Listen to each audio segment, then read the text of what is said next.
ஓம் நமச்சிவாய்.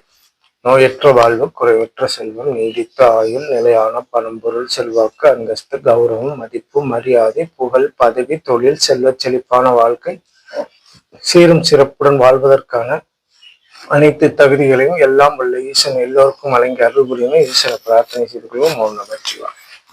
நாம் இன்னைக்கு பதிவிடக்கூடிய சந்திராஷ்டம பதிவு அப்படிங்கிறது சூரிய பகவானின் நட்சத்திரமான கிருத்திகை நட்சத்திரம் 1, 2, 3, 4 பாதங்களுக்கான சந்திராஷ்டம காலமாக உள்ள நேரங்களை பதிவிடுறோம்.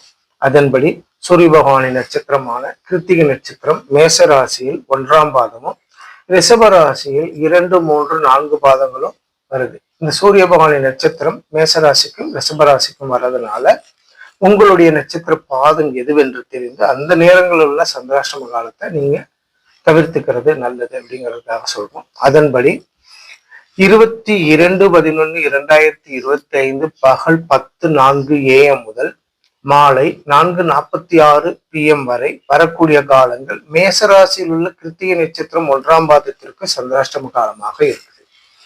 அதே போல மாலை 4:46 PM முதல் இரவு 11:28 PM வரை வரக்கூடிய காலங்கள் ரிஷபராசியில் உள்ள கிருத்திகை நட்சத்திரம் 2ஆம் பாதத்திற்கான சந்திராஷ்டம காலமாக வருது. இரவு 11:28 PM முதல் 23/11/2025 அதிகாலை 6:08 AM வரை வரக்கூடிய காலங்கள் கிருத்திகை நட்சத்திரம் ரிஷபராசியில் உள்ள கிருத்திகை நட்சத்திரம் 3ஆம் பாதம் சந்திராஷ்டம காலமாக வருது. 23/11/2025 அதிகாலை 6:08 AM முதல் அன்றைய தினம் நண்பகல் 12:48 PM வரை வரக்கூடிய காலங்கள் கிருத்திகை நட்சத்திரம் 4ஆம் பாதம் ரிஷபராசியில் உள்ள கிருத்திகை நட்சத்திரம் 4ஆம் பாதத்திற்கு சந்திராஷ்டம காலமாக வரும்.